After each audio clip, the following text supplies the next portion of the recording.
Okay, so happy Black History Month, everyone, and welcome to the Career Center. This is a facility just outside the California Natural Resources Building, and the concept is that anyone can come in and get help with every part of your job application to the state. We understand that applying to the state can be intimidating and it's difficult. The language is a little bit different on what we call certain things. And so really this is a place where you can get that one-on-one help with every part of the application, from your resume to interviews to practicing interviews to really finding out, what is the best way to navigate the job application system at the state. And if you're not sure what to apply for, we have folks here who can also look at your resume and tell you, hey, you know what, you would be qualified for this particular position. And the California Natural Resources Agency, our motto is that we are working to help all Californians and nature thrive together. And as part of this, we, employ about 26,000 people across the Natural Resources Agency, and this includes CAL FIRE, the Parks Department, a number of conservancies, including the Coastal Conservancy, the Coastal Commission. There are so many different departments, the California Energy Commission, so many different departments here, and we have just all sorts of jobs. So really looking forward to folks coming in. Either you can set up a virtual appointment or you can come in and set up an appointment with the folks here and get the help that you need to apply for jobs. And we've got a wonderful program set up today. So welcome, and looking forward to answering your questions and to giving you the guidance that you need to walk through the process today. All right. Come on, y'all. All right, thank you. Thank Extremely you. formal, because that's how my style is.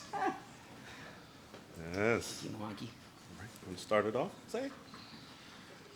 All right, everybody, happy Black History Month. So just wanted to thank everybody for being here and the different agencies that took part in this today. So welcome to the Career Center. For some of you, this is your first time. For some of you, you've been coming here for the past couple of years. The Career Center is definitely kicking off. It's been quite a journey. So, by the way, my name is Jose Hernandez, and I'm the Career Center manager with the CNRA. So, so the center currently right now, Tuesdays, Thursdays, 11 a.m. to 4 p.m. You could come and catch us over here. So if you need any help with any type of resources, anything like that, please stop by. You can catch things like mock interviews. You can get help with applying, duty statements, everything like that. And you can also catch events just like this today. I wanted to introduce my counterpart here, Brandon Littlejohn. Hey, how's it going, everybody? Brandon Littlejohn. I'm the Chief of Talent Acquisition at California State Parks. However, I also oversee the Career Center as well. I'm so excited to have everybody here for our first event of this caliber. Thank you to everybody that is here. We have the alphas here that will be stepping later as well. That's why sometimes it's good to come to events in person, because that won't be live streamed, but we have so much information that we will be presenting to you, and it isn't for everybody up in here that it wouldn't be possible. It takes a group effort for the entire state of California, because even though it says the Natural Resources Agency Career Center, we represent all 150 state agencies, departments, boards, and commissions. And that's why we're able to have great events like this represented by the California Conservation Corps, Department of Water Resources, CAL FIRE, state parks as well. And we couldn't do it without our support from our agency. And we have every level of support, from our secretary to our deputy secretaries to my director, Triple C's director, and hopefully if you work for the state, your director. So thank you for watching. Thank you to everybody that has came out today. And let's get started with the show.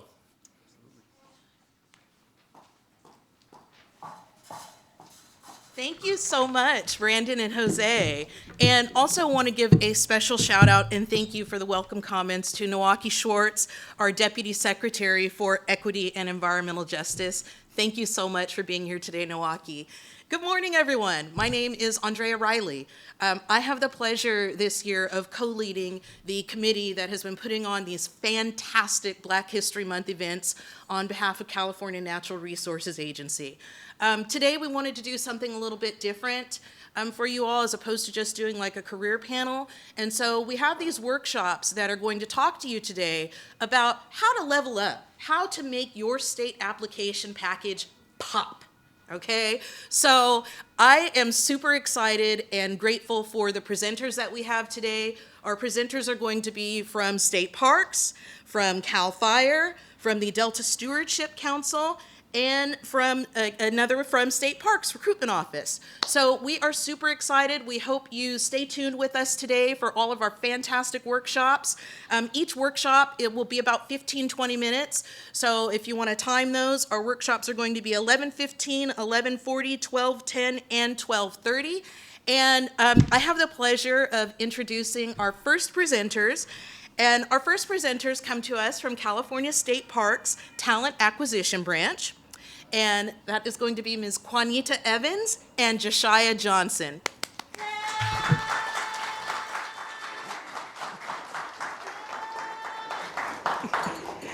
Good morning, everybody. Thank you so much for joining us today for this Black History event. Josiah and myself, we are going to be talking to you about starting your state career employment journey.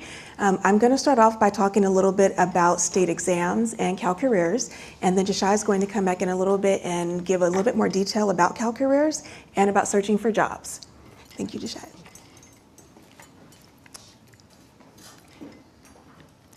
Alrighty, so I know contrary to popular belief, there really are just a few easy steps to getting a state job.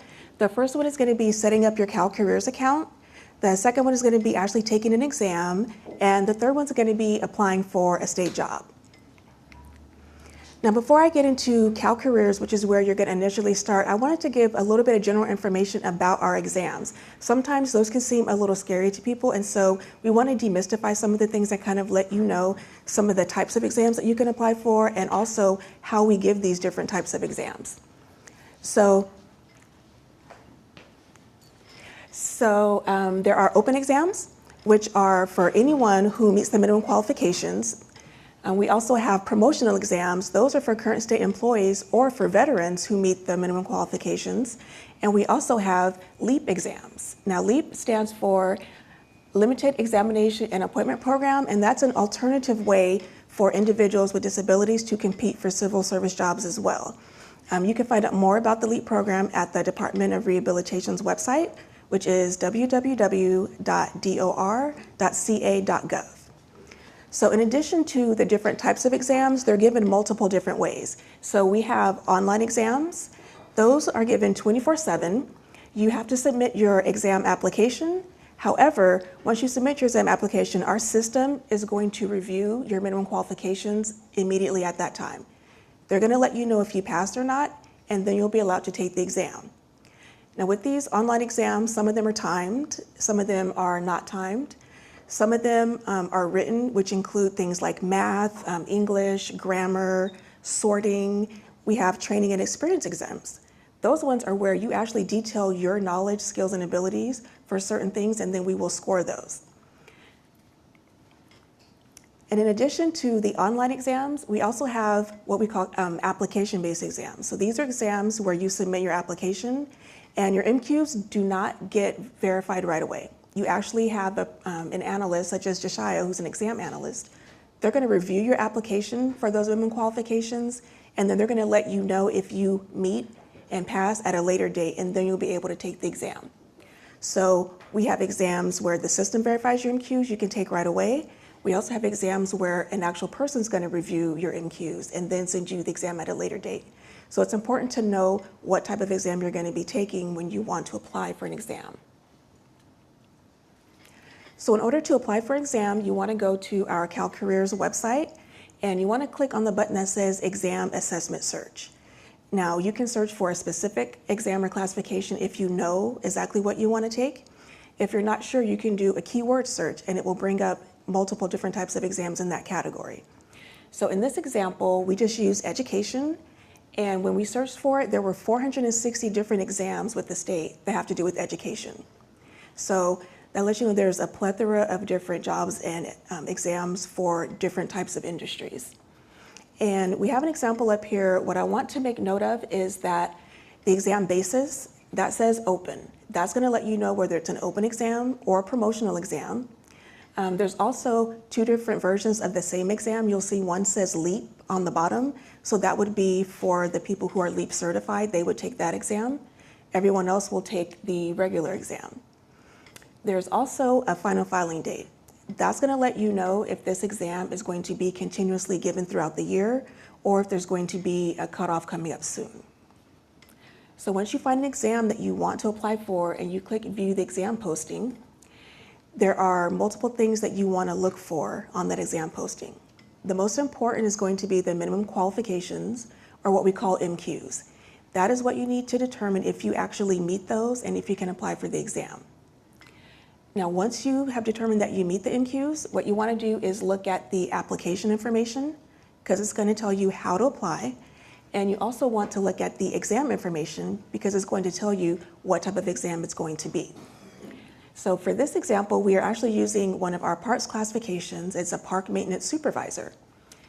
And underneath the application information, there are 3 dates. So that lets you know that 3 times out of the year, an exams analyst is going to be gathering your applications, reviewing them for the MQs, and then sending out an exam. Under the exam information, it also tells you that it's going to be a training and experience exam. So you'll know that this is one of the exams where you're going to have to rate yourself as far as how much training and experience you have doing specific duties. It also says that the component is going to be due after acceptance. So it lets you know that you're not going to get the exam right away. After you've been accepted, then you'll be given the exam at a later date. So those are 2 really important sections that you want to make sure to pay attention to when you're looking at exams, just so you can familiarize yourself with the process and know what's coming up next. So once you have found the exam that you want to apply for, you're going to need to click the Apply Now button. That's how you start the beginning of every exam. And once you click Apply Now, it's going to automatically take you to CalCareers. So that's where we start with CalCareers. No matter what type of application you're doing, whether it's an exam application or a job application, when you click Apply Now, it's going to take you to CalCareers because that's where everything application, exam, and state-related lives in the CalCareers application. So if you have never created a CalCareers application, it's going to prompt you to create an account, and you're going to be entering things like your name, your address, education experience. Jashai will let you know more about that in detail later. If you already have a CalCareers account, then you'll just click Login, and it'll take you right to the page that says, how do you want to start this exam application? So this is how you know that you've arrived at the right place to take an exam, because you must fill out an exam application in order to take any type of exam, whether it's the online one or one that you have to take at a later date. So in this case, if you already have created a CalCareers account and maybe you have an application or a template saved, you can use a template, or if you want to start a brand new application tailored for a specific job, then you're going to use a blank application. Either way works fine, whatever works best for you. And so these are the different parts of the CalCareers application. So I'm going to invite Jashia back up. She's going to go into more detail about that and then also tell you how to search for jobs. Hello, everybody. Like Juanita said, my name is Jashia Johnson, and I'm an Analyst 1 here with the state of California. And I'm actually a product of this very career center, so I would love to shout out Sandy Chang. You all should definitely come down here and connect with her and all the other amazing staff as well. They will definitely get you right where I am right now. So let's jump back into our presentation. So as Juanita was stating, with CalCareers, you're going to make an STD 678. That is your state application. So on the left side, you're going to see all of the questions, education experience, and the bottom, the number 4 is the application package. We'll get to that at the end. And on the right-hand side here is where we're going to have our detailed experience. And this is really important because we don't just want to know the title of your job. I need some details. I need you to explain to me what you're doing so that we can see how you will qualify in order to take an exam. So this is an example of an exam that after you submit your STD, you're going to come to this screen. Your STD 678 application form is going to be given once you get to the MQ section. So your minimum qualifications are how we determine if you're going to be able to take an exam. This is essentially a pre-screening section where we will allow you to let us know if you have the minimum qualifications to take this exam.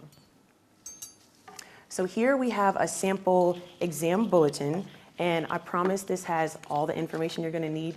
Please read it. I get a lot of phone calls, and the exam bulletin has a lot of helpful information, but I love talking to you all, so you can still give me a call.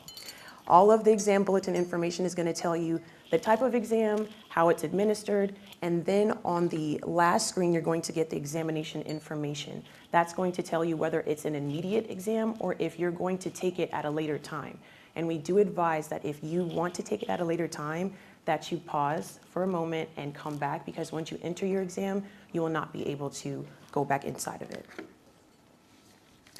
So we move on to more of the minimum qualifications. So this is a sample exam of an office assistant. So the first screenshot you're going to see is where you're doing that pre-screening section where you're self-evaluating if you meet the minimum qualifications. And then you're going to figure out if it's going to be a written exam or multiple choice or T&Es. All of that information is going to be given to you once you get to the final screen, and you'll be prompted to continue or wait for a later date. So now we're here. We passed the exam, yay. So you're going to first receive a score on your exam. You're then going to be placed on an eligibility list. So that means that you will be eligible to apply anywhere in the state of California. So here we get to searching for jobs, and this is the very overwhelming part. We very much understand that, which is why we want to break this down in different categories. So the first button you're going to see is the Get a State Job button. You're going to click that. We're then going to search for keywords. We can search by different titles, keywords, categories, and we're going to break that down a little bit further.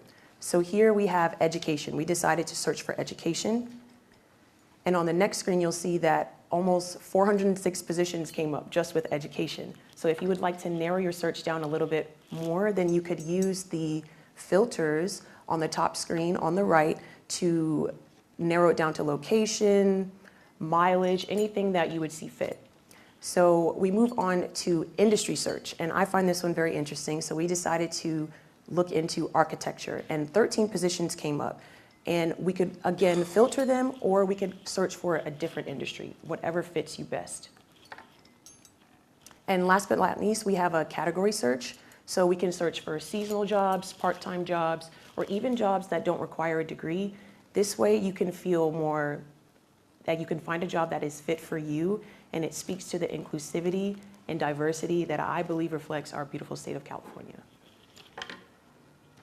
So now, we have done all of the steps, and you would like to apply for a job. So you're going to be prompted to a screen that asks you, can I apply for this job? That means that you have taken an exam, you've passed your exam, we've all passed our exam, yes, and now you are eligible. So once you get to this screen, you're going to click, I have eligibility. If you click, I do not have eligibility, it's going to immediately take you back to CalCareers, and you're going to have to fill out an exam application. You will not be able to fill out a job application until you take and pass an exam. I just want everyone to understand that. So once we have eligibility and we apply for our job, this screen will let you go to the main page of CalCareers. So now that, again, we all have eligibility, we can now apply for this job. So welcome to your CalCareer. And again, as Juanita stated, you can either, if you haven't made a career account before, you can create an account, or if you already have one, you can use a template that you've previously used. And as an analyst, I highly recommend that because you probably already formatted and added all the things that you need to add. You just need to make it look a little bit more nice, and we really appreciate that. So now I'm going to invite my supervisor, Juanita, back up so that we can recap and answer any questions you might have. So quick overview. Exams. You must take an exam before you apply for a job. There's an exam application that you must submit. If you meet MQs, there are some exams that will let you take an exam right away. There are some exams where you may have to wait and take an exam at a later date. Either way, once you take and pass your exam, we believe that you will, then you will obtain eligibility and you'll be able to apply for jobs. And as Josiah said, there are multiple ways to apply for jobs. Keywords, industry search, student jobs, seasonals, whatever is easiest for you. So once you do all that, we welcome you to the state of California. We believe that you will be here soon, so thank you and happy applying. Does anyone have any questions? I do. Yes. How long are the exams eligible? How long, once you've taken it, that it's That you have eligibility? right? Okay, so the question was, once you take an exam, how long is your eligibility? It depends on the classification. It will tell you that on the exam bulletin. Typically, most classifications are around 1 year or 12 months. There are some that are 24 months, and then there are some that are even 48 months. So you want to make sure that you look at the exam bulletin, because that's going to let you know how long your eligibility is for. If you get to around the 9 or 10 month mark and you have not gotten a job for that classification, you're going to want to retake the exam. That way you can stay on the list, because you don't want to run into a situation where maybe you apply for a job and your eligibility has expired, because you do have to retake the exam to make sure that you stay on the list. Great question, Randella. Thank you. Any other questions? Yes, ma'am. What if I apply for a job before taking the exam? Like, let's say there was a filing date today and I only had time to submit my application. Am I able to take the exam after? You are. So the question was, what if you apply for the job first and then you take the exam later? So you can do that. The only issue is depending on what type of exam it is. So if you apply for a job that maybe closes tomorrow because you want to make sure you get your application in, however, the exam maybe is not given for the next month or two, you still have to be on the eligible list before you get appointed to the job. So you always kind of want to look at what type of exam it is. If it's an online exam, you could apply for the job today and then take the exam tomorrow, and you would be good. If it's one of the ones that we showed you, like for park maintenance supervisor, where they only do it 3 times a year, you want to make sure that you're on the eligibility list before you apply, because even if you apply, if the exam doesn't come up for a couple of months and you can't get on the list, then you won't be able to get the job. Yes, ma'am? Yeah, I have a question about application and exam application. Is that 2 separate things? Yes, it is. Yes. So the question was, is the exam application and the job application 2 different things? They are. However, we use the same form. So earlier in the presentation, when you click apply for an exam, at the very top, it will say, how do you want to start this exam application? That's how you know you're applying for an exam, but you're going to enter the same information that you would on the job application. When you find a job and you click apply now for the job, it's going to say, how do you want to start this job application? So when you click apply now, it's going to let you know what type of exam you're doing or what type of application that you're going to be filling out. They're both the same type, just one will say exam, one will say job. Is that Form 678? Yes, for both.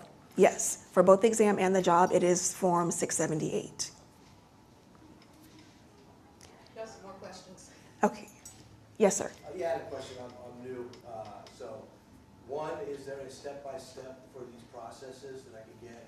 And 2, is there a place to upload your resume that would help advance anything? Or? Yes. So I'll answer your second question first. So when you go to Cal Careers and create your account, you put in your education information and your job information, you have the opportunity to upload transcripts, to upload your resume, to upload any other documents that either are required for the exam or the job. So there's a place to do that. And then once you upload it, it stays in there. So you can just attach it to whichever exam you need to attach it to or whichever job you need to attach it to. And as far as a step-by-step, I believe there is somewhere. There's a lovely YouTube video. If you just go on YouTube, and it's about 1 minute and 20 seconds, and it features Brandon Littlejohn, and he explains step by step how to fill out your application, the difference between exams and job applications, and that page also has other helpful videos as well. Yep. Yes, ma'am. So I saw Cal Careers there was a big reconciliation. So what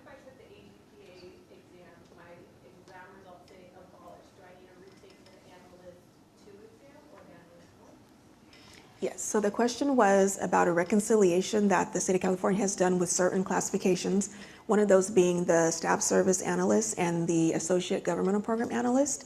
Those are now called Analyst 1 and Analyst 2.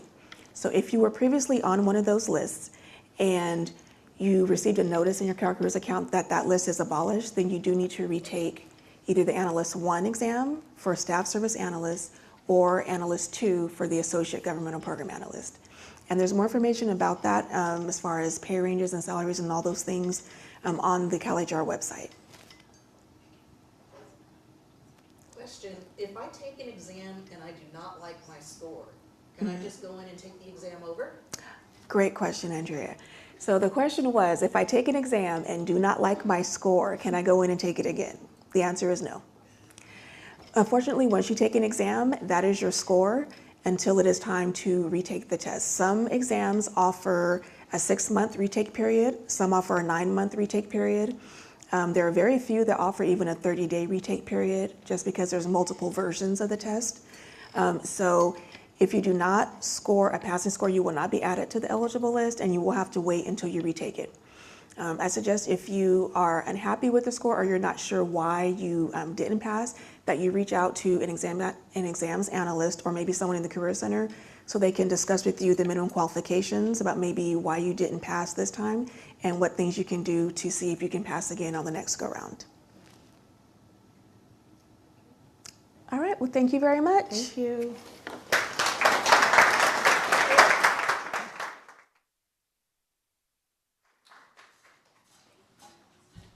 All right. Thank you to Juanita Evans, Chief of Selections at California State Parks, and Selections Analyst Josiah Johnson. That was an amazing presentation. Can I get another round of applause for that?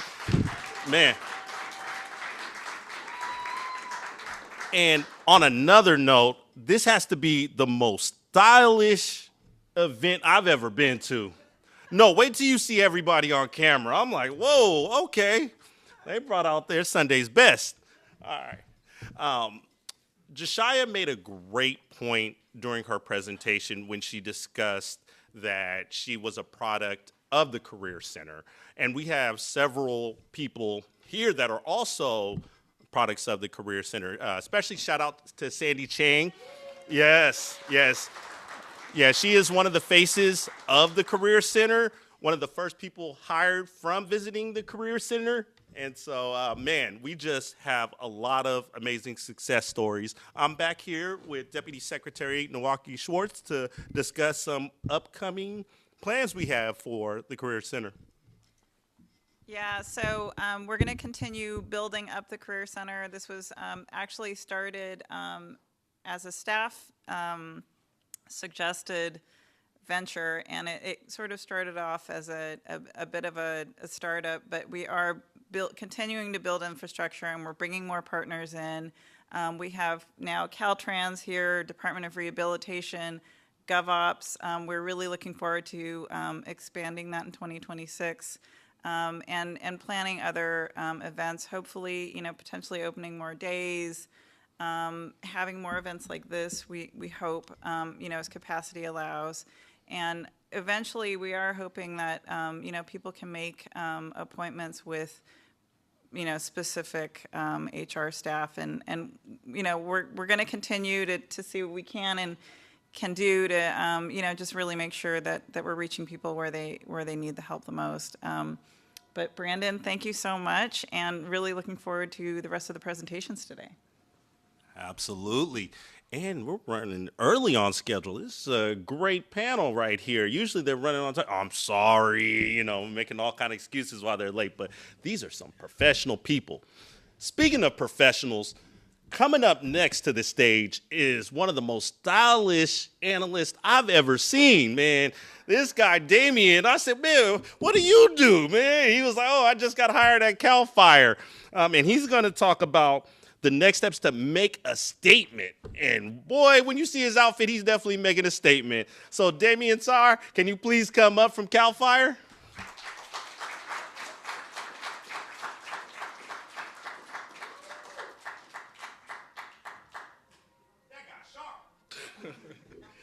Well, Brandon, appreciate the shout out, man. I get it from you, man, so I always try to make sure. But greetings, everybody. My name is Damien. I am an Analyst 1 here for the Career Services and Outreach Unit here at CAL FIRE, California Department of Forestry and Fire Protection for short. And today, pretty much going to do a few things where we analyze a duty statement and talk about how to write a statement of qualifications. So let's get to it. So before we start, we did want to provide some contact information for you all. Here I have my name and then my manager as well, Monique Jones, who will be speaking a little bit about the segment later today. We have a few things like the CAL FIRE recruitment email where you can reach out to us directly. You can also book an appointment on our website to do a more so interpersonal one-on-one virtual conversation with the recruiter there. We also have quite a few different social media platforms such as Instagram, Twitter, Facebook, and LinkedIn. You can find us at CAL FIRE Careers, or you can scan the QR code for the link tree to access a lot of different information about our department. So just to kind of reiterate a little bit about the state verbiage here, I'm not going to say too much about it, but a few things like the classification, exams, and et cetera, very important things to put in mind, right?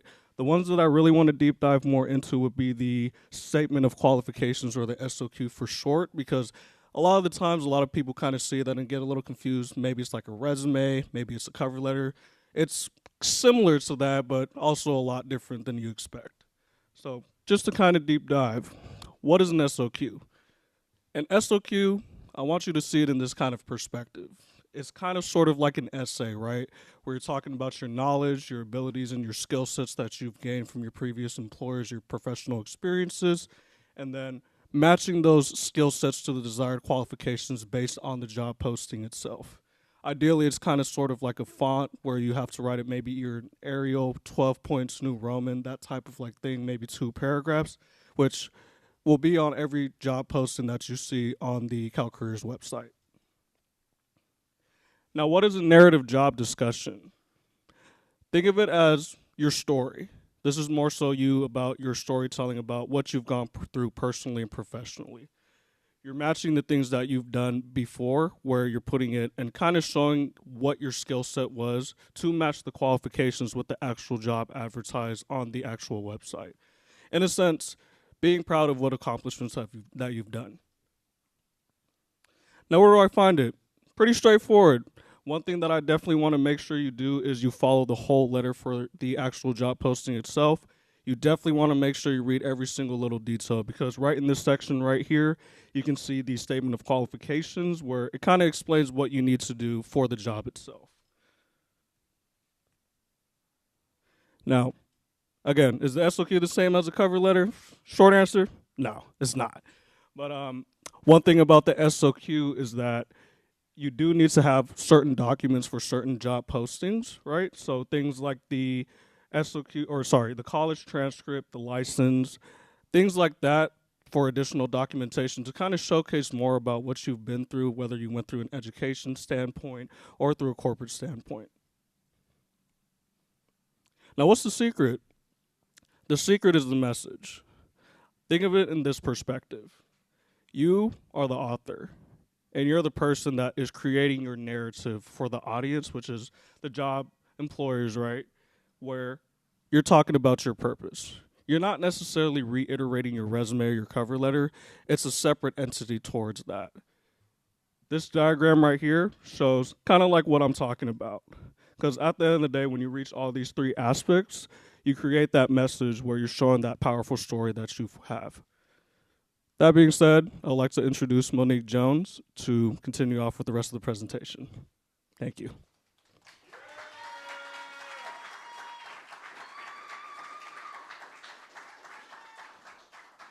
All right, hello everyone. So we're gonna kind of tie these two together because the statement of qualifications is based on the duty statement. So these are 2 things that trip people up a lot in the application process. As a hiring manager, sure the exam folks, we see folks, number 1, don't use AI to write your SOQ. We do know. I put the same questions into AI to see what the answers are, so that's one of my tips, is if I get 23 of the same, which I absolutely have for job applications, that does immediately disqualify you. So you can use it to help you get started. AI is a good thing, but The biggest thing about SOQs is it's your professional experience. So it is not a generic answer to what we're asking. We want to see how you and what you have done on any job. It doesn't have to be paid. It can be volunteer work, can be anything that you've done that is relevant to the position that you're qualifying for. All of that counts. That's what we want to hear about, and that's what AI can't necessarily adequately capture. So you can use it to clean up maybe what you have done, but that's why it's not a resume and or a cover letter, because it is getting into those specifics about what you have done and how you qualify and why we should hire you for the position. Duty statement. This is also kind of the open book test, I always say, with the state of California. This is what we think. This is what your manager thinks that you're going to do on your job. So we are essentially going through and looking at an estimation of duties and breaking it down literally to the percentages. So where do you find the duty statement? Every single position that is listed on CalCareers has to have a duty statement. It is always going to be in that additional documents area. You can open that as a legal. You will sign it when you start your job. So that is something that part of the expectations where you can see what we expect for you to do on your job. The duties can differ. So just know that pretty much for the 10 years that I've worked for the state, none of my duty statements have been accurate. They have all been an estimation of what my boss thought I was going to do, and what I actually did was different. So we also recommend an annual review where you can modify your duty statement. So that's the beauty of the state is a little flexible. We have to come up with what we think everyone is going to do, and then you absolutely can say, you know what, I am no longer doing this task, or this task has grown, and as long as it is within what your classification is supposed to do, most folks are very open to updating and making sure that your duty statement adequately reflects what you are supposed to do. And that is, again, how we're going to do performance management, as well as growing any teams, positions, those kinds of things. This is kind of an example of the first page of a duty statement. So this is what it looks like. It's very overwhelming. It's a lot of words, a lot of legalese. Something you can ask any of the teams I've ever worked for. I absolutely hate under the direction of, under the supervision of, the incumbent shall. Makes me hives, but that is something that we have to say from a legal manner to be able to explain what each job does. It's a very generic description. However, what that means for you when you're writing your SOQs and when you're filling out your applications, we're letting you know what we want. What do we need on this job in terms of the skills? What have you done in the past? Have you worked on cross-functional teams? Have you organized events? Have you analyzed data? Have you put together data entry? Have you done customer service? All of that is literally in the duty statement. So what you can do is go through and highlight. I used to, old school, I'd print it out and I would literally highlight everything that I'd ever done in any capacity. And again, it doesn't all have to be at the same job. It can be at different types of positions. Burger King, McDonald's, at your church, anything counts. That is all customer service. So just know that, look at your jobs from skills and not the job titles. And did you do those skills that we outline in this duty statement? The different things that you want to look at too as a duty percentages, that lets you know our estimation of how much time that we think you'll be performing these types of duties, what those essential functions are of the position. So especially for folks that may need accommodations, this is your cue to see what different ways that you can ask for accommodations. The state has a very extensive reasonable accommodation process.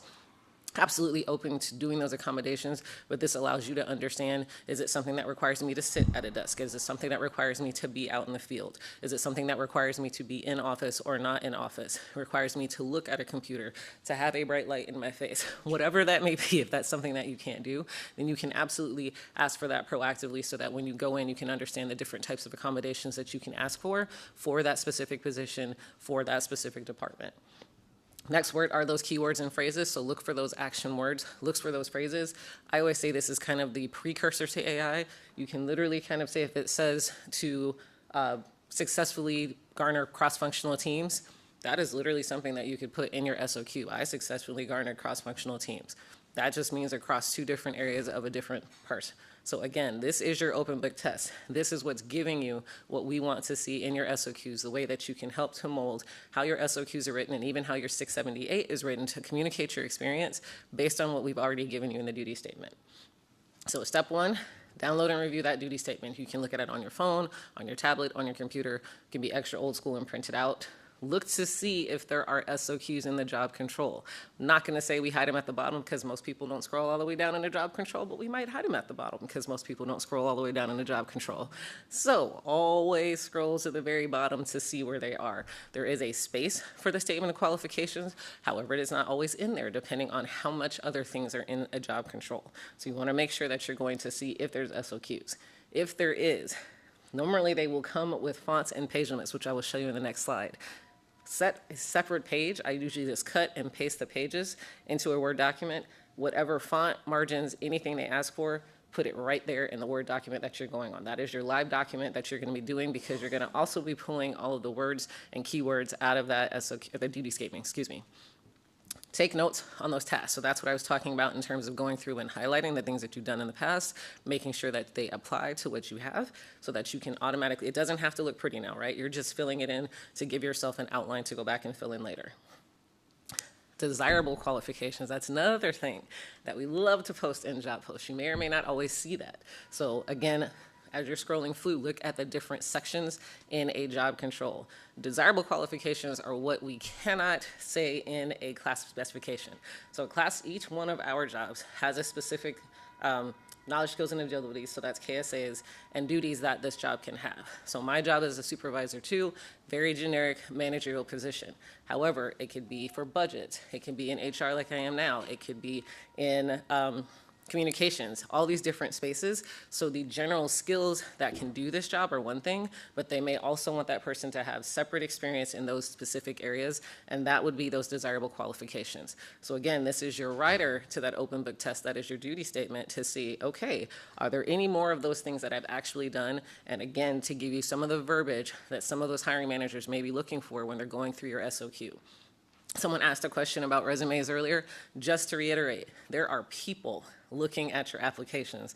We are not using AI to review applications. We are not using AI to review your SOQs. If I get 60 applications, I have to read all 60 SOQs. And so that is something that is a great thing, but please understand there are people that are reviewing, people that are looking and going through all of these things. So these are the things that these folks want to see in your applications. Many of you come into the Career Center, you talk to the recruiters, what can I do? How can I make my application better? This is that first step. Most all of our job controls basically let you know what we want to see. So if you get it to this point and you're still kind of not seeing it, that's where the recruiters can come in and help you tweak maybe what you're saying, explain and communicate how your experience aligns with the position that you're applying for a little bit more, and then you can kind of hopefully move forward, as was said earlier, to an interview and a position with the state.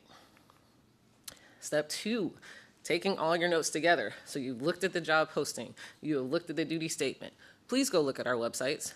Please read our strategic plans. We work on them and have them, and yes, they're mandated, but they're there for a reason, because again, how does the job that you're applying for work into this strategic plan? How can you help, especially even when you come into an interview? If you already know about what we're looking at and know what we're going through and what we're doing, outside of what you may have seen, when folks are like, oh yeah, I saw the Cal Fire truck at a fire, what else are we doing? What else do we do as a department? If you go, it's all on our website. Transparency is the name of the game for the state of California. We have to be. So therefore, everyone within CNRA, we're on the CNRA website, and we all have our own sub-websites, and that goes for all 184 departments of the state of California. Find that mission. What mission satisfies and resonates with what you want to do? There are going to be days where all of us do not want to go to work. However, knowing that we are helping in a mission that we're working for, that's what keeps me motivated to continue to come to work. So going on that department website, looking at those missions, how do they relate to the SOQ questions? Sometimes you can kind of see maybe where they had holes in the skills for the person that was in the job prior, if they are backfilling, or what they may be looking for when they're trying to build a team forward. So taking all of those things, and these are all in your notes, looking at your skills and experience and the way that you've done it and how you fit, using an active voice, so never passive, right? I organized an event. Those are those action verbs that you'll see that most people will talk about when they're doing resumes, 678s, all of those types of things. Do not rehash. Do not say C678, resume, cover letter, that's done, okay? So that is something we cannot do. It is a separate document. If it's required, it has to be a separate document, and it should not just be a cut and paste. Please understand, I don't like writing SOQs. We know this process is lengthy. We've all had to do it. For our career executive appointments, CEAs, this is their exam. They have to write SOQ questions as a part of that exam process. So it is something that everyone from the top levels down has had to experience, if you will. And so we apologize for the fact that it can be a little lengthy. But again, this is the long game. Getting appointment with the state and in public service is a long game. It is absolutely worth putting in that time. And because you have all of these resources, you can almost always have something successful to get you at least to an interview process, if not moving forward in your own career. So this is also for the folks that already work for the state of California. All of this also applies to you. If you came in lower level, you're looking to go up in your career and to elevate upper mobility-wise or succession planning, all of these things are also tips and tricks for you that are currently in that you can use in order to make your applications even better than they were before. Another thing, describe your actual experience. So instead of your potential, I learn fast is awesome. However, we have to quantify you based on your experience. So I learn fast doesn't give us anything to quantify to show that you actually qualify. I organized an event with over 3,000 attendees. That is a solid item that we can do. So while we love potential and we love people that are very eager to learn, we have to understand your experience. So that's why you'll see some of the first questions you usually ask you is, what is your background? What have you done for work in the past? Because that is the easiest way for us to assist you to get qualified for a position within the state. To that point, do not sell yourself short. So as I said, any and all experience counts. It does not have to be contiguous. It does not have to be paid. If you worked for your parents, if you worked with your church, if you worked in college, if you had any kind of academic research experience, there's a ton of experience for that, especially within the Natural Resources Agency for those academic projects you did, IT projects. I have seen some amazing portfolios from across the board from different candidates. All of that counts. So don't sell yourself too long either. Understand whether or not you actually qualify, but absolutely pull in if you have customer service. Anybody working a drive-through can tell you that is a rough job. If you have to keep over 1,000 people a day very happy with their food, tasting the same, all of those kinds of things, and learn the humility that is the customer is always right because you may be right, but you're not, that is a skill, right? Absolutely counts as a skill. You don't have to be in a professional setting to gain those skills. So please don't discount anything because you think it doesn't count or it's lower level. We have the triple C's in here. Hats off to all of you. Every time I've seen you guys are amazing workers. You guys are always presenting great customer service. You are cleaning up. You are putting in. You are the first people in and the last people to leave. And those are skills you absolutely need to highlight on your applications because that is something that everyone who's never seen you work needs to understand that is instilled just as a basal part of the program of being in the triple C's. Excuse me. Double check for grammar and spelling, please, please, please, please. Please understand that spell check doesn't catch everything. Homonyms are not spell check's friends. So there, and there, all of those types of things. Have somebody read it over, actually. So for your SOQs and your duty statements and even your 678, this is what this is for. So this is why this is here, so that you can literally bring it in. We can't direct you on your SOQ, but we can absolutely say, hey, this is grammar, this is this, because your eyeballs do tend to cross after a minute, right? If you are in it and you're trying to figure it out, and it is such hard sometimes to describe what you do. Someone asks me what I do, I can't necessarily always articulate it into crazy words, so therefore it is great to have someone else overlook it and help you just even with grammar and the way that you've written it. So it's a lot. We're trying to keep it moving. So as Brandon said, we're moving forward. Again, Career Center is here. So if you need to go back to this, for those of you online, all of these things will be available so that you can have it. And you have a plethora of information online as well as here in the Career Center to double back to understand duty statements and SOQs.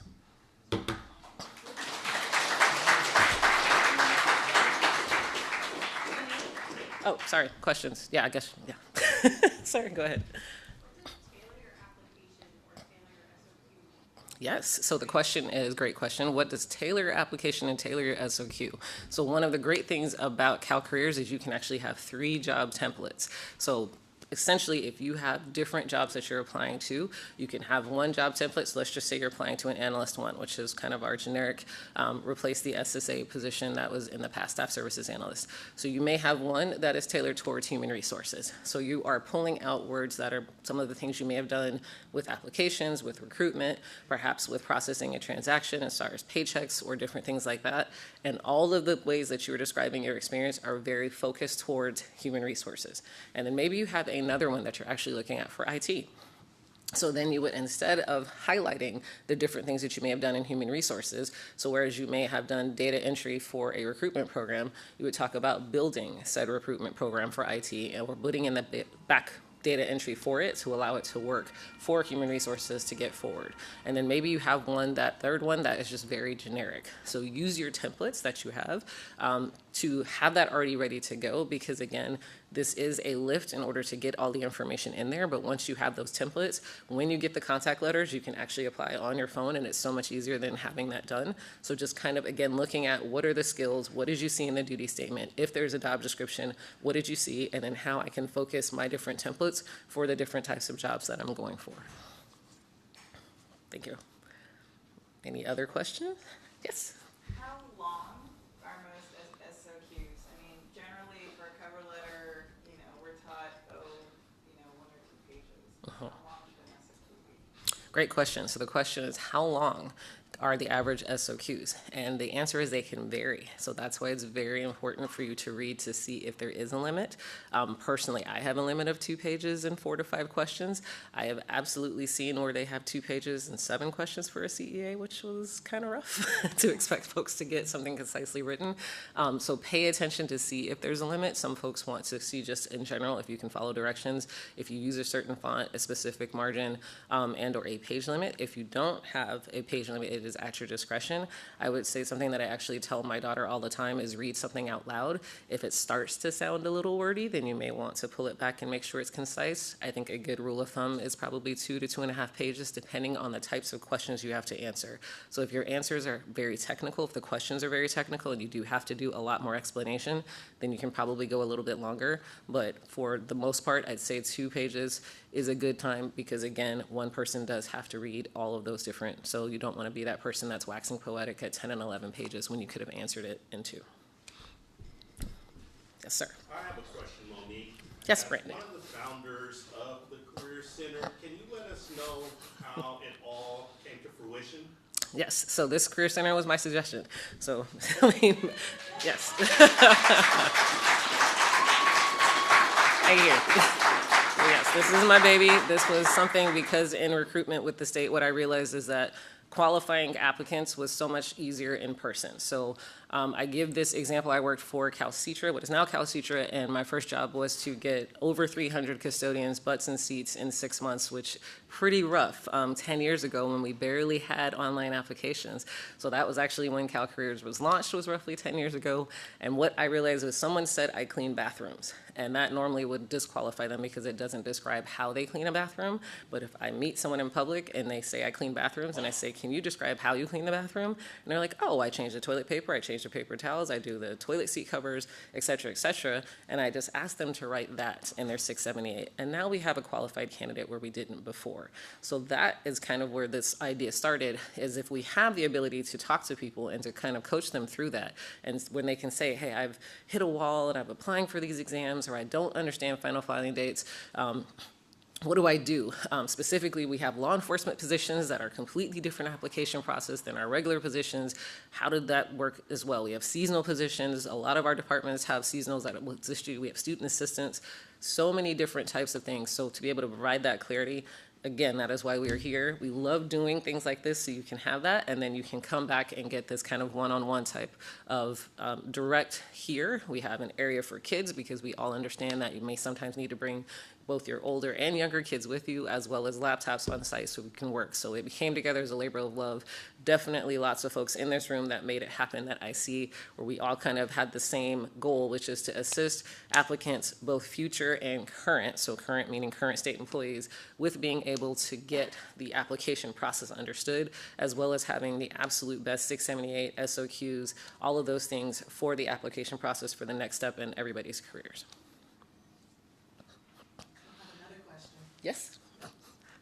I can't. Oh. Was there one? Sorry. I have one of so what do you think now? I mean, This is you know, great. This started as your kernel of an idea. No, I love it. Yeah, so the question is, what do I think of it now? Because this started kind of as a kernel, and I love it. This is something I actually took a break from CNRA, so I'm back, if you will. This is month 2 for me with CAL FIRE. But love to see that the fire and the dedication from the staff that are here still lives on, and we're growing it. So, right, as a department, this is something that Undersecretary Crow, it literally was like, hey, if we're not using this space for retail spaces, I think it was intended to during COVID, right? We were opening this new natural resources agency, and I was like, hey, I heard this is going to be empty. Would you mind if we kind of did something? And love the fact that we have a secretary that's so supportive and saw the vision and was able to kind of put everyone in place to be able to make it where it is now. So please, please, please take advantage of the fact that's here. This is the first public-facing career center that is with an agency and not with our control agency, CalHR. So they do have one, but to be super transparent, CalHR is a small department. So also recognizing that the bandwidth, there may be, 200, 250 people there. And they're responsible for controlling all of our departments in terms of human resources, class spec revisions, all of those things. So this was also to kind of take that weight off. And I love that we've had GovOps and DOR and Caltrans and other departments that also are statewide departments. So understanding, even though we are based here, we also put positions and things in place so that we can assist folks that are statewide, because we recognize that we are completely from Oregon to Mexico, right? And we have folks that actually work for the state of California that live in surrounding states. So we want to make sure that the information is available, things are out there, and I am very, very, very happy to see this still live on and continue to grow, and hopefully get more folks that are hired because of the Career Center, so that we can have those success stories all the time. Yes? What is the process for the analysts to review applications? Are there analysts specific for different jobs like HR, IT, and things like that? Good question. Yep, so her question is, what is the process for analysts to review applications? Are there analysts that are dedicated to specific types of jobs like IT or human resources, or the different departments? And short answer is it does vary by department. So certain departments, so CAL FIRE, we have roughly with our seasoned employees, almost 15,000 employees, whereas you may have our Tahoe Conservancy, where I think they might have 20 employees total. So sometimes you have people doing double duty as jobs. They have 2 HR folks, and they do everything, including payroll, as well as applications and things like that. So for us personally, we do have a centralized HR that does do most of the review, but we also have HR analysts in all of our regions. Very similar for some of the folks that have regional offices that they work through, because those folks can get jobs posted faster, can get duty statements done, those kinds of things. So it does vary by department, but overall, CalHR and the State Personnel Board and all of the other control agencies do have the same process that we have to follow. So there is a process that everyone does have to go through in terms of screening applications, how we can quantify folks' experience, how they are giving that back to that hiring manager and being able to recommend candidates to move forward to those next steps. So those things do remain the same, even if it's not a singular person that's always doing it. And one last question, is CAL FIRE hiring? We are. So the question is CAL FIRE hiring? So specifically, my team will be actually putting forward a recruitment analyst position. So we are a team of 9, including myself. So I have 3 managers and 6 analysts on the career services and outreach side. And we actually also have analysts on our succession management. So they're responsible for all of our data, our succession management, upward mobility, and things like that. So working collectively, if you want to look out for that, it'll be an analyst 1, analyst 2 position, depending on your experience and how we get those together. But please feel free to apply. I know there's some other positions that have been out there. I was just asking Brandon about one on his team, but apparently the final filing made it pass. But again, please follow all of us on social media. We all do posts, not just for ourselves, because in recruitment within the state, it is actually a very small family. We all love to assist each other. If we don't have the position you need, we love to give it and send it to the next person, and to actually put you in touch with specific recruiters. So even if they're not within CNRA, if you need a medical position, CCHCS, Department of State Hospitals, so on and so forth, we will absolutely try our best to get you connected with those folks, and that includes the open jobs that we have. So use that networking. I know that Henry spoke about networking earlier.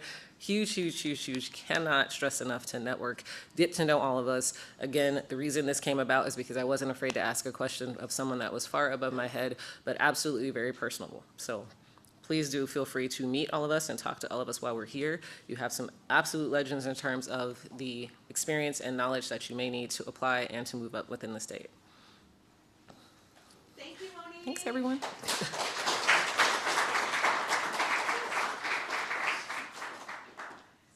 All right, that was fantastic. Thank you so much, Monique, for the second presentation on how to make a statement with your application package. We have a special little presentation right now. For those of you on Zoom, we're going to go ahead and put on a loop of some of our upcoming activities. And I'd like to invite everyone in the room to step right outside. We have a special presentation by the Alpha Phi Alpha fraternity, and they're going to do a step presentation for us. So right after that, we're going to have some words from Secretary Crowfoot. That is going to start at 12:05. So if everyone could just take a step outside, and we will see you back at 12:05. All right. Thanks so much for rejoining us. That was a fantastic, everybody in the room, if we could give a quick round of applause for those fantastic steppers. Alpha Phi Alpha fraternity came and just showed out in the courtyard for us, and that was fantastic. Thank you so much to Damien and crew for sharing that with us today. And I am absolutely ecstatic to introduce our next presenter, who's just going to say a few words for everyone, and that is the Secretary for California Natural Resources Agency, Mr. Wade Crowfoot. All right. Well, first of all, let me say Happy Black History Month. This is the 100th time we in America are celebrating Black History Month, and it's an incredible 100-year anniversary. Thanks to Andrea and Randella and our organizing team, our Natural Resources Agency has more events than ever to celebrate this month, which we're really, really excited about. The way I explain it is Black history is American history. American history is Black history. And when we celebrate Black history and culture, we celebrate all that makes us strong in California and the rest of the country. Now, this event is Black History Month and our Career Center, which is a match made in heaven. I'm proud of a lot of things across our Natural Resources Agency, but I am perhaps most proud of the place that we stand here now, and more importantly, the women and men that made this what it is. So you all probably know that finding a job and building a career in state government can be complicated, and it sometimes doesn't feel like a welcoming place to find your career. I know that in my own life when my wife tried to apply for a job through the civil service. This Career Center is in existence because of the talented professionals we have across our agency that do what we've called human relations, HR, but we now call talent acquisition and retention. How do we bring smart, capable Californians into the work of the agency and help them grow careers so they continue to do great things for California? And this place where we stand was actually slated to be a restaurant. Believe it or not. When our new agency building was built, our Sacramento Planning Department had this vision that they would require that we have two buildings, this building and the next building, that could be leased as a restaurant to enable some food options in a part of the city that without them. COVID hit, and of course, there wasn't an opportunity to bring in restaurants. And so some really talented leaders came together and said, what can we use this space for? Let's use it for a career center. That anybody in California can come and visit and understand and ask questions from people who are experts in the hiring process in the state, how they find a job in state government, what kind of jobs there are, what's the pay, what are the requirements to get the job, and then once in a state department or agency, how do they build their careers, what are their options for moving forward, expanding their pay, expanding their opportunities. And so this career center took form and blossomed. I'm so proud to say that over the last year, over 800 Californians have come in to this center during the walk-in hours 2 days a week. I'm also really, really excited that this career center has its first leader in Jose Hernandez back there.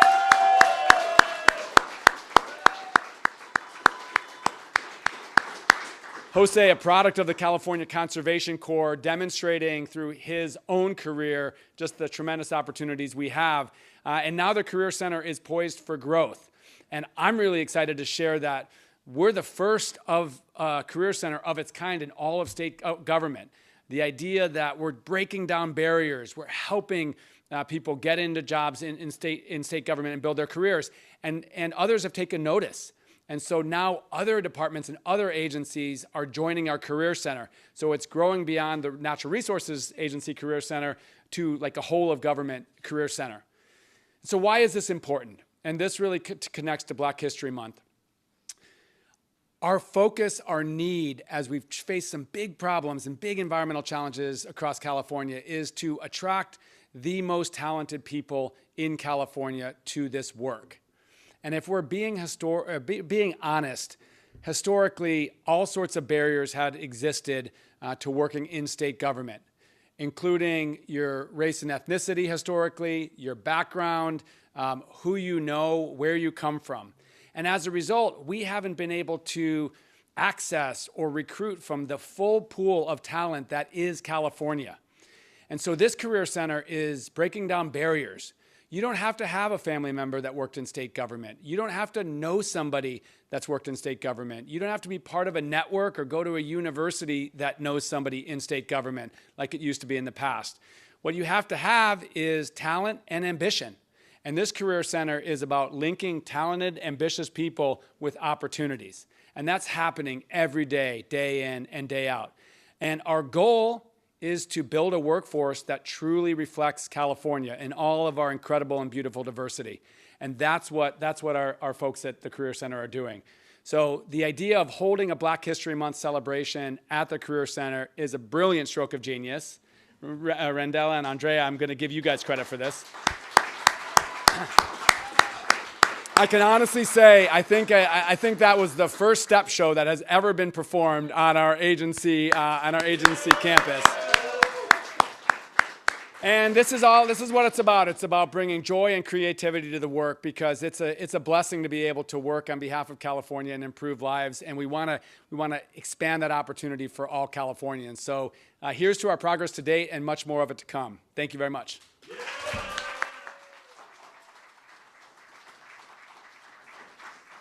Thank you so much, Secretary Crowfoot. That really means a lot to us that you're here supporting the event. I'm going to go ahead and keep it moving because we have 2 more workshops. Right now, okay, I'm very excited for this one. Our next workshop is titled Step into Power, Polishing. And we've been talking about, again, how can you level up that application package, right? So to speak with us now is going to be Mr. Jamari Robinson from the Delta Stewardship Council.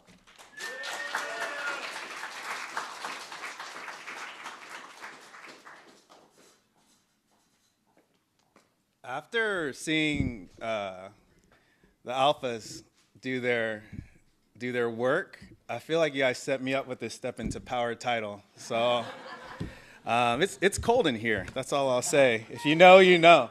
Hi, everyone. My name is Jamari Robinson, and I'm going to try not to look into that bright light that's telling me hello. I'm going to try to look into the camera, into the world. We're going to talk about polishing, and as it relates to basically your resume and your references. So we've gone through the whole civil service hiring process. We got that explained, but we're going to go into some things that you can do to make sure that your application reflects who you are. So let's do it.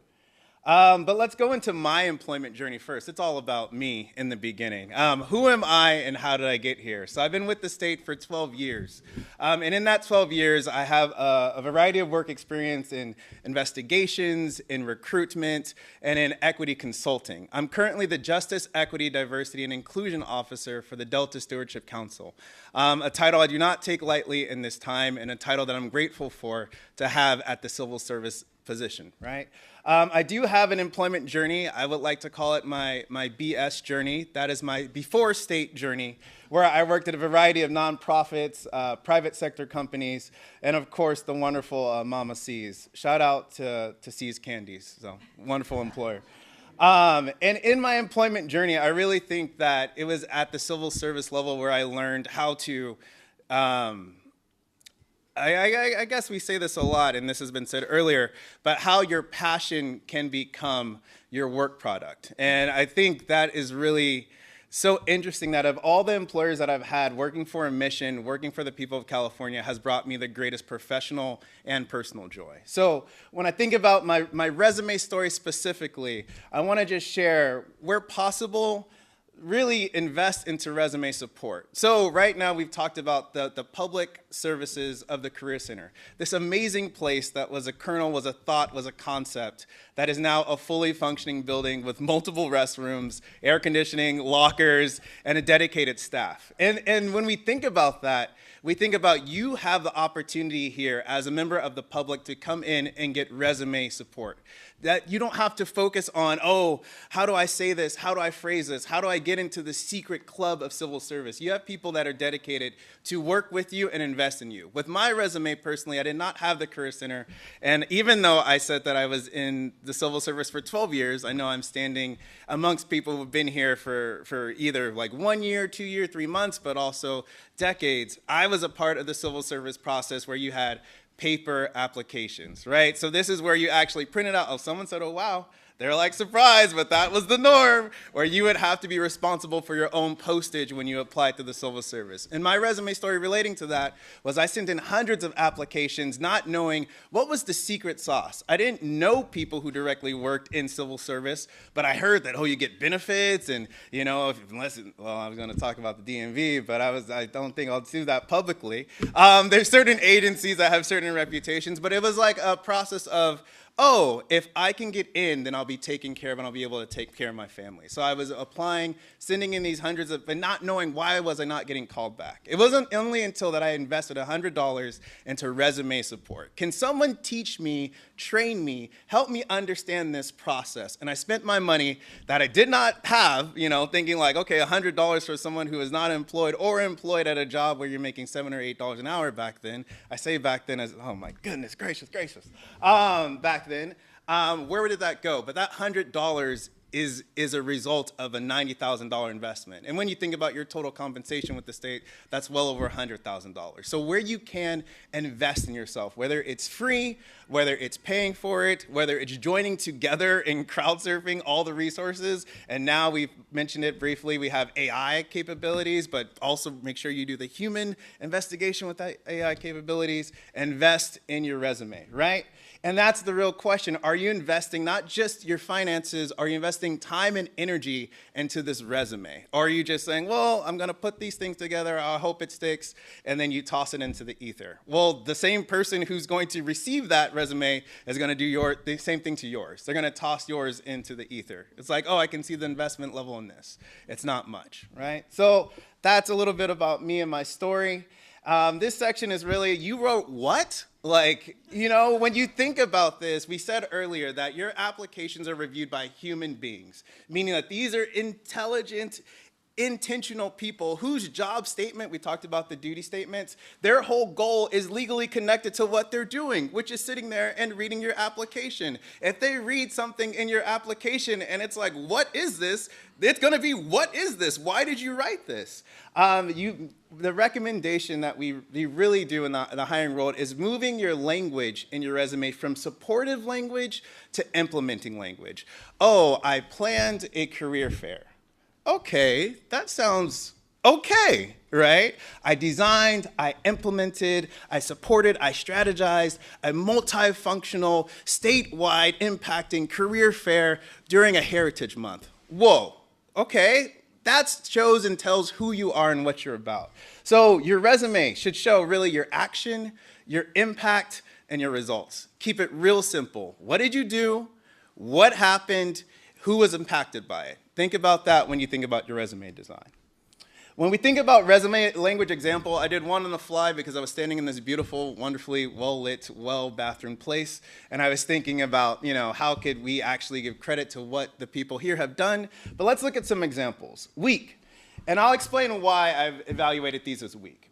I supported audit functions for HDDN PRGM Monitoring Division 0N0 Client Unit, and then the parentheses of HPMD0. And the reason why I put that is when I was applying, I thought that if I used acronyms, and I used big words that are related to my industry, that person would be like, wow, that person's really smart. Instead, they're like, I don't know what that is and who that is because I don't work in that industry.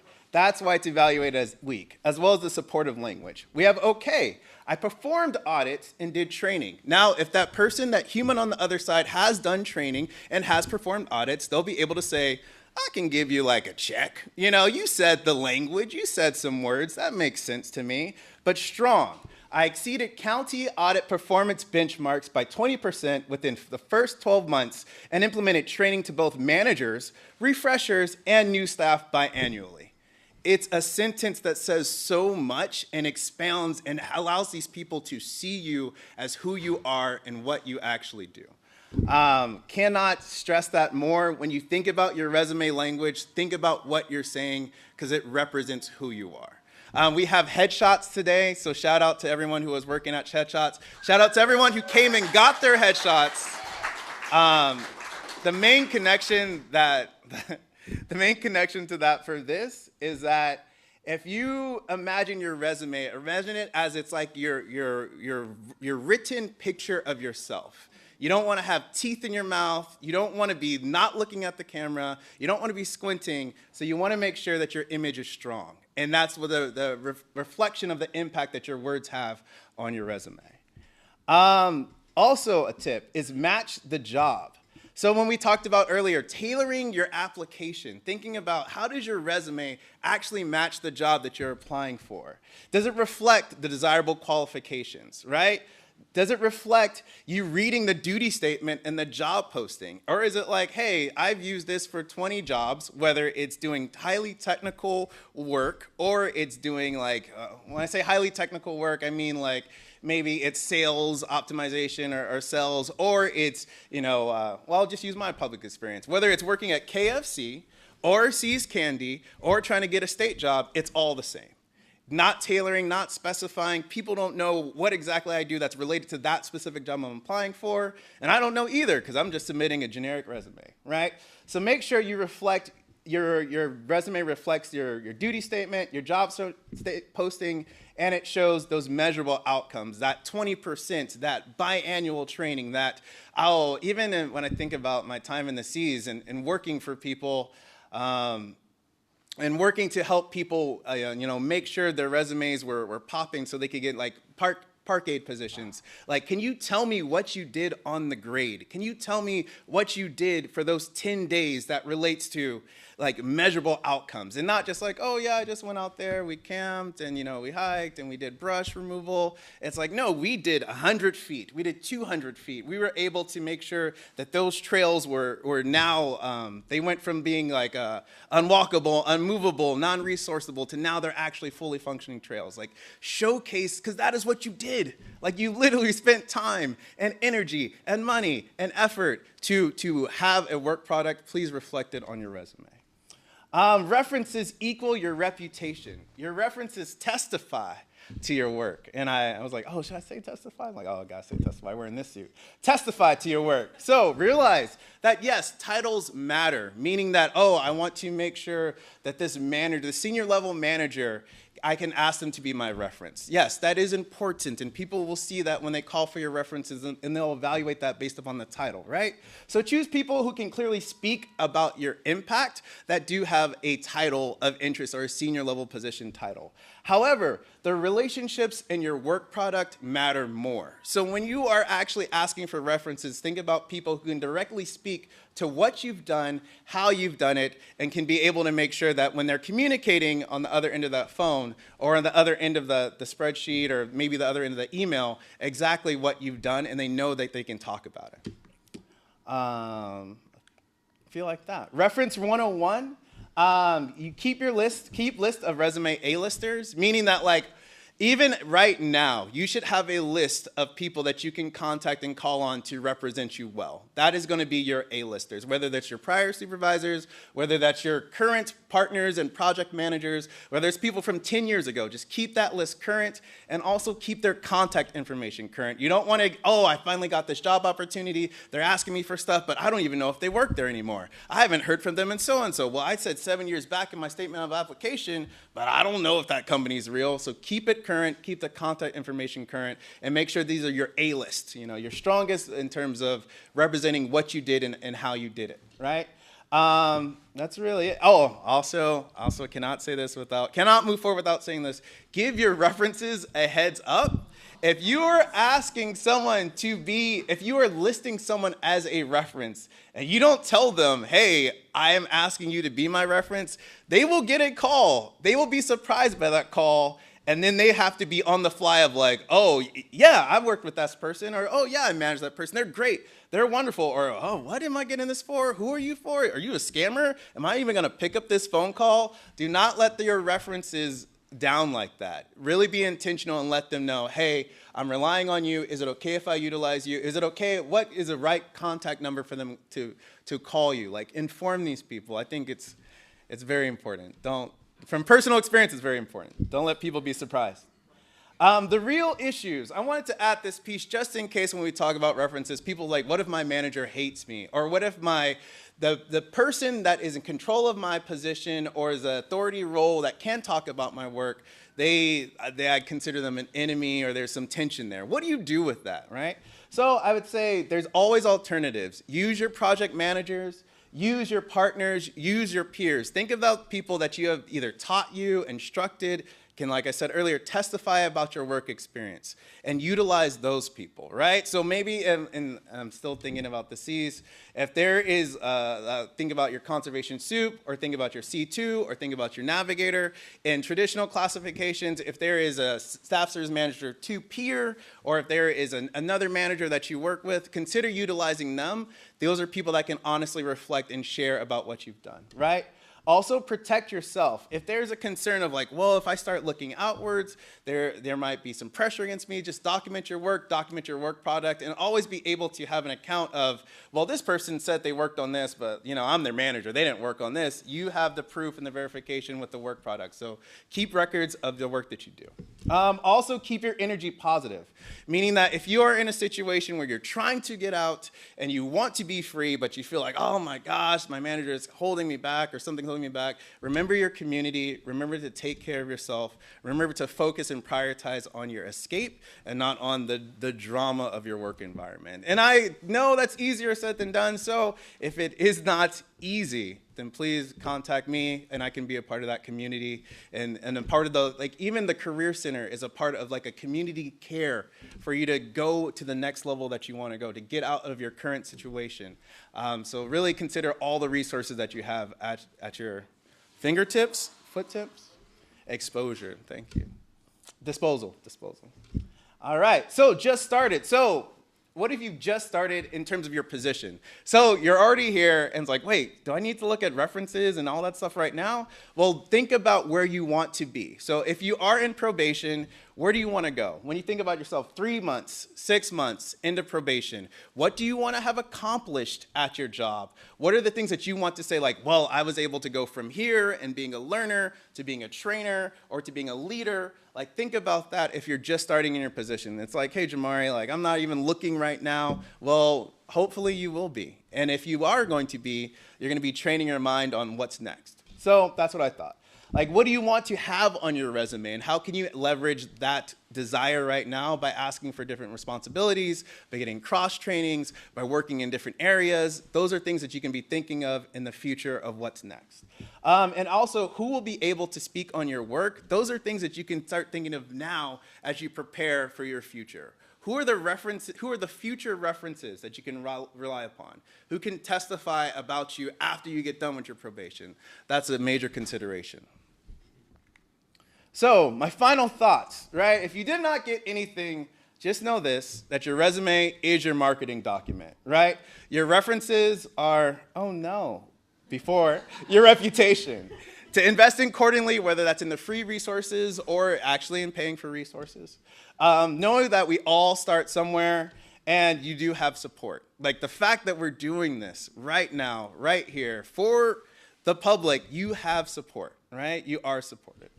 And this is one of the proof of that support. That's my contact right there, jamari.robinson@deltacouncil.ca.gov. When I put that on there, that's a picture of not my son. That is me. That's definitely me. And that's when I say, like, you have support and you start somewhere. Like, where I am now, the younger me is so proud of. And I know that, and I feel that, and I get to exist and live in that. So remember your start, remember your support, and also the Raiders are coming back. The Raiders, if you don't know, now you know.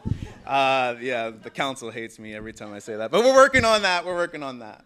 And then thank you so much. Please connect with us at the Delta Council. It's been a privilege to be able to be asked to be here, and thank you for your time. Any questions?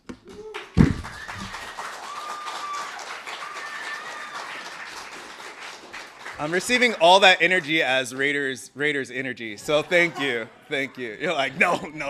Yes, question. How would you advise a younger person that not necessarily is in high school, but may not have all of this information, how would you advise them to get their resume started? How would I advise a younger person that does not have all the resources, or just... Like, they don't know anything about this, like, how would you advise them to just start their resume? If they were here, I would say, let's start at the Career Center. Let's walk through it together. If they are not here, I would say, where does anyone start? These days, hopefully they start on Google. It used to be in Carta, or maybe like an Atlas, right? But like, start with the people that you see are success. Start with people that you either know are going, I would say know that going somewhere, but just have like success in terms of their resources, in terms of where they currently are, in terms of their employment, and start by asking questions, right? Start by that, seeking out information. It's one of those things that even here, like if you walked past this building, you would be like, oh, what is that place, right? You only know what it is when you open the door and you see Sandy like, hey, what's going on? And then you find out, right? So it's like you have to seek. But also know that you have support. And I guess one of those, like, how do you know if you have support? It's by attending these things. It's by actually reaching out to all there's like 8 people here that said, talk to me, contact me, communicate with me. Here's in civil service, we understand that it can be a labyrinth, but you have gotten emails from actual civil servants that will respond. Use those. Great question. Any other questions?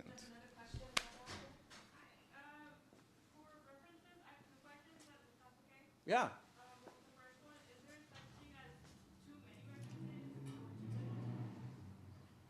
First question, is there such a thing as too many references or too little references? For me, I usually go for like my A-list list of 3 references, either my direct supervisor or my supervisor's supervisor, or anyone in my current company that I have a positive relationship with that's a senior manager, right? Or I have a senior position. And then I also do like my peers or my project managers, and then I go back to like my former job, right? So sometimes you'll see especially in civil service, when you get to that point of reference check, they'll be like, oh, can you either give me 3 names? They might even say, can you give me 3 supervisors? They might even say, can you give me 1 person who knows what you do, and we want to talk to that person if it's a really technical job. So I would say 3, but there's nothing wrong with 5. There's nothing wrong with 7. If you give them 10, I'm pretty sure they're going to stop at like 2 or 3, unless they say like, hey, we need 10. So great question. Oh, yeah? What was it, though, just so I know?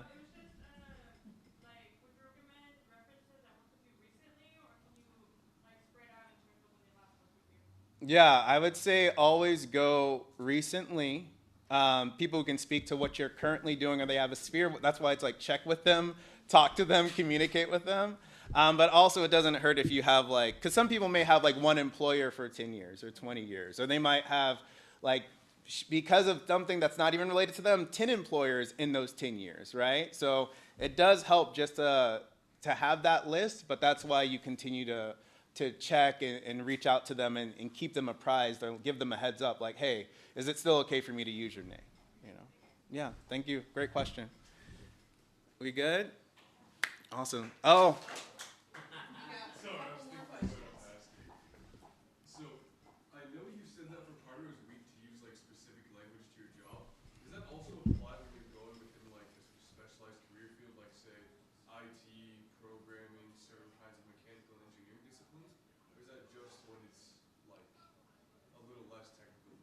That's an excellent question. So the question is, in terms of my statement about the weakness of language and how to use certain language and when to use certain language.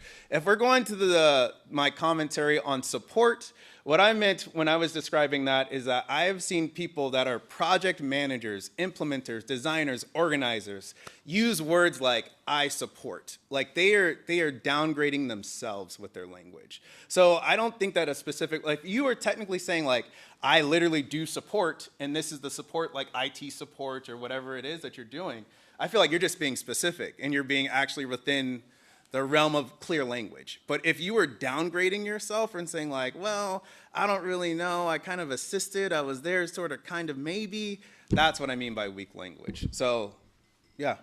Does that help? Also referring to like the use of like specific nomenclature for the job. Like you mentioned like the acronyms and the like for that. You're right. Acceptable for like say you're an engineer for company A and trying to be an engineer for company B. Right. Always best to say generally possible. I would say when it comes to actually nomenclature that's like technical, rely upon the duty statement. Rely upon the job posting. That is going to rely upon the desirable qualifications. That technical language that they want to see, that they know of, is all in there. That's what you rely on. Yeah. Yeah. Great questions. And I know we're on time, so I don't want to be stressing people out. I'm going to leave. I ain't coming back.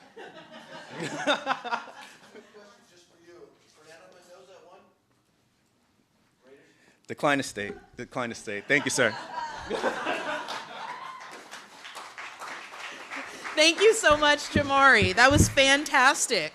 And hope that gave some great tips on polishing your application package. So we're going to move into our last workshop, last but not least, which is by California State Parks Recruitment Office. And we would like to welcome to step into excellence and make you interview ready, Jose Hernandez and Sandy Chang.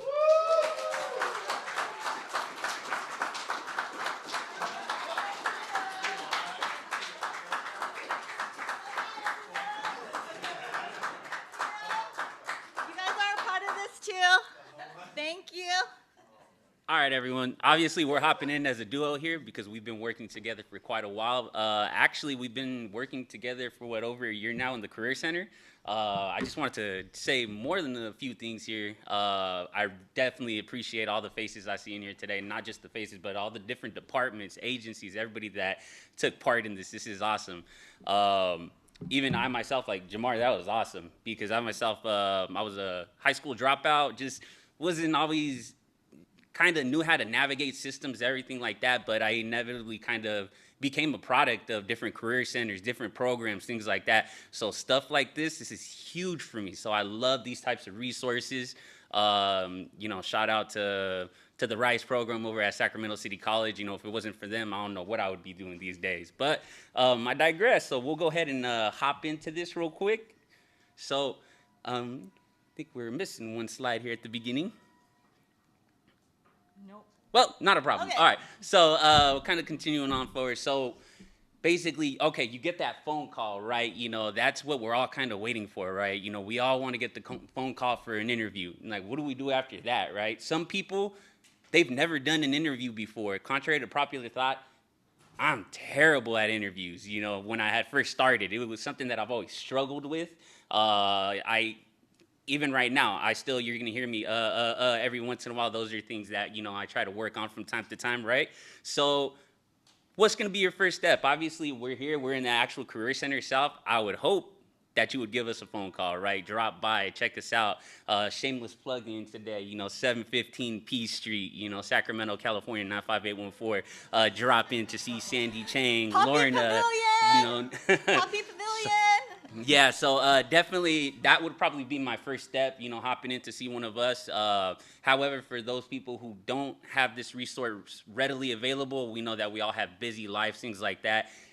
You can definitely catch us online. So all the different departments and agencies that do take part in here do have different recruiters that feed into us. And so it's important that you can get into contact with either one of your local recruiters or anything like that so we can go through maybe a mock interview.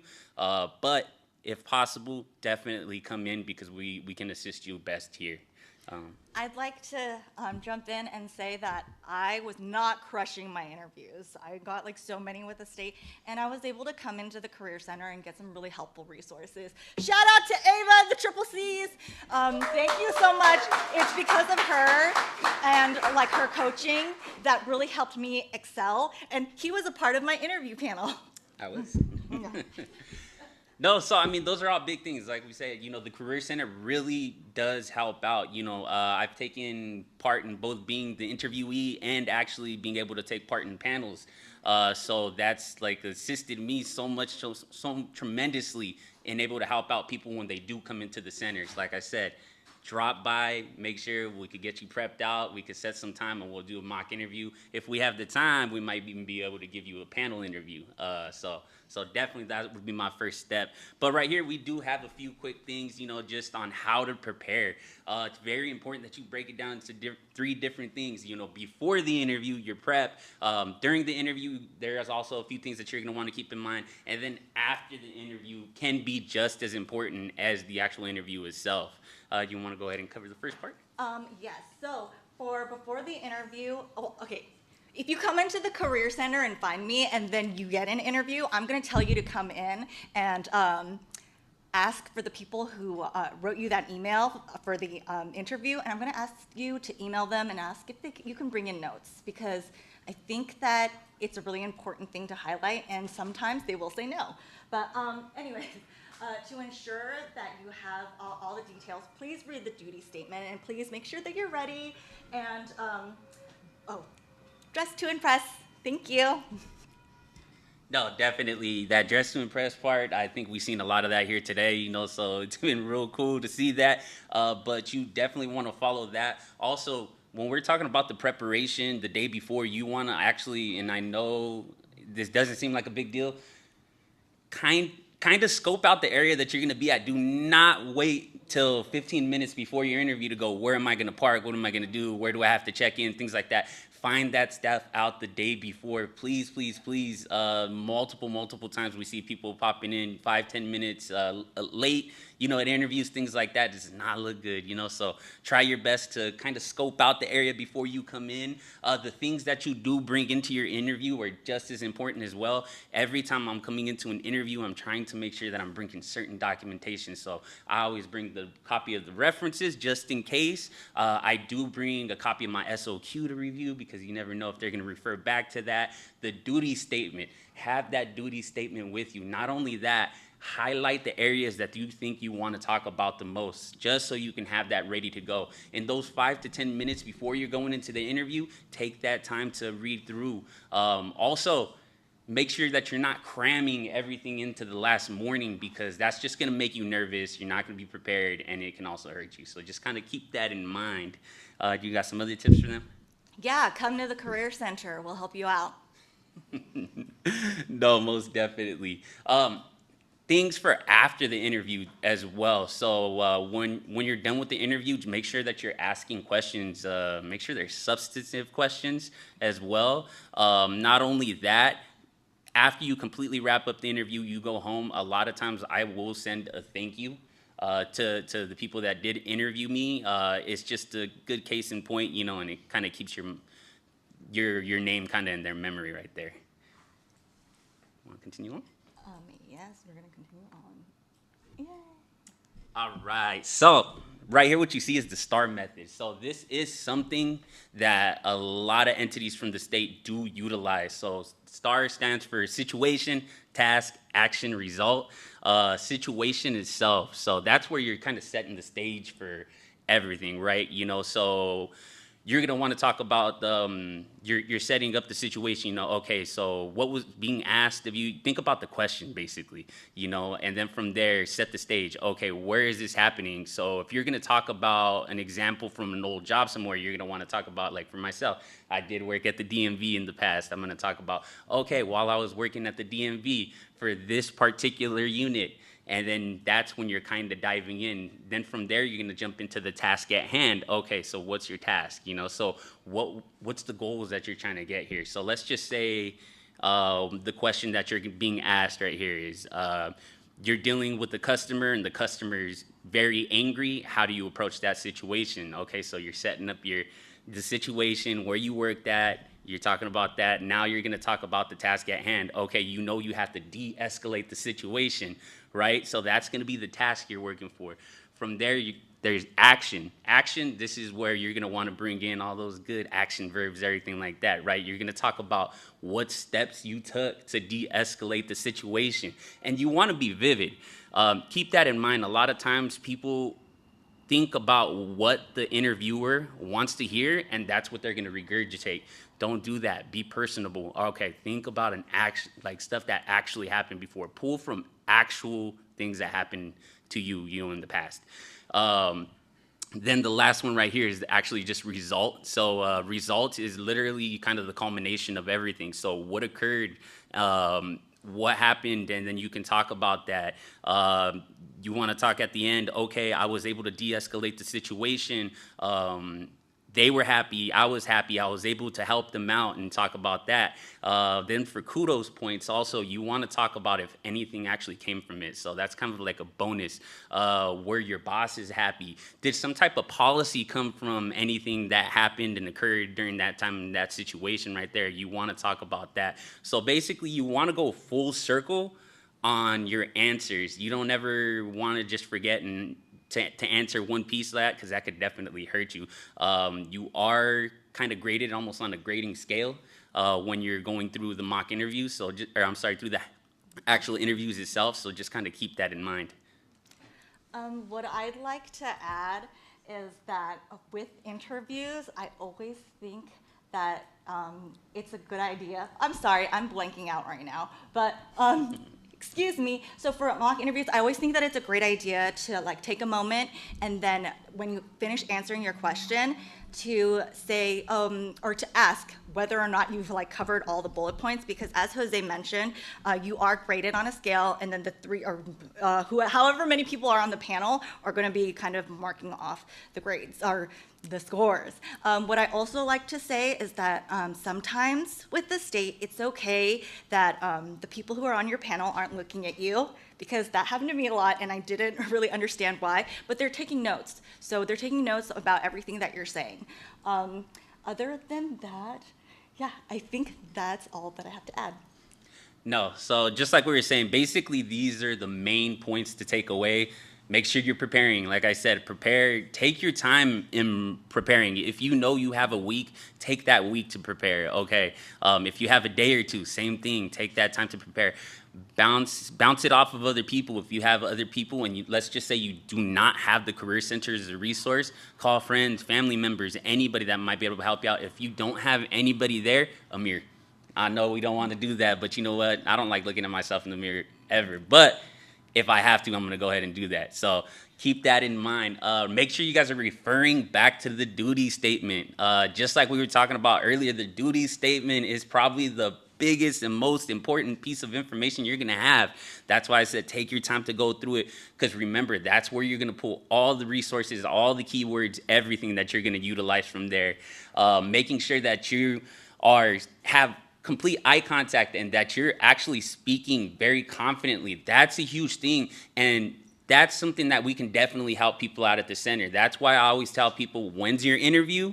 Okay, you typically schedule their mock interview either the morning of or the day before they go into an actual interview, because it kind of eases people in. It takes away that notion of them being scared. Trust me, it'll definitely help out. Also, like I said, pull from real life experiences and use examples of those experiences, okay? Because it could definitely hurt you if you don't, like I said, don't regurgitate things just because you think that's what they want to hear. So practice, and make sure you're pulling from real life experiences and resources there. And just flat out, just don't be afraid. At the end of the day, the worst possible thing they can say is no. And guess what? You're back at square one. Come talk to us and we'll get you taken care of. And then I have one more thing to add. Remember, when you guys land an interview, when you go into the interview, you're interviewing the department too, okay? All right, you guys have the power. Thank you. And like I was saying, Career Center right here. So 11 a.m., 4 p.m., 7:15, Poppy Pavilion. Come check us out. Questions, anyone? Thank you. Bye. Oh, sorry. No questions. Oh, wait. Questions? Oh. So I've been hearing about a potential expansion. When are you planning on expanding hours, or do you know the tentative dates? We do. Yeah. So that's been a huge thing for us. We are looking at expanding our current hours right now. That's something that's in the making. However, kind of considering taking a look around, we're thinking April 1st might be the first day that we open up for a Wednesday. It is April Fool's Day, but now we're not trying to fool you. I swear, come in, we'll be open. All right. So we'll see more information coming out. Thank you, everyone. Wave. Thank you. Wow, that was fantastic. Thank you so much, Jose and Sandy. They are really, the lifeblood of this career center. Every time I walk by and Sandy sees me, she's, "Hey, how you doing?" And just that friendly greeting, that sense of community that we have here on campus. I absolutely love it. So thank you all so much. Want to send a huge shout out to our presenters today, and thank you everyone who attended. Do just want to point out that we also do have some recruiters here on site. So if you would like to raise your hand if you're a recruiter for one of our departments. So we do have some recruiters here on site. So if you'd like to speak with one of our recruiters about your application package, please feel free to connect with one of them. And if you're on campus, we hope to see you at the line dancing event tomorrow in the media room on the second floor. And I'm going to go ahead and give the closing comments to Ms. Monique Jones from CAL FIRE. Thank you, everyone.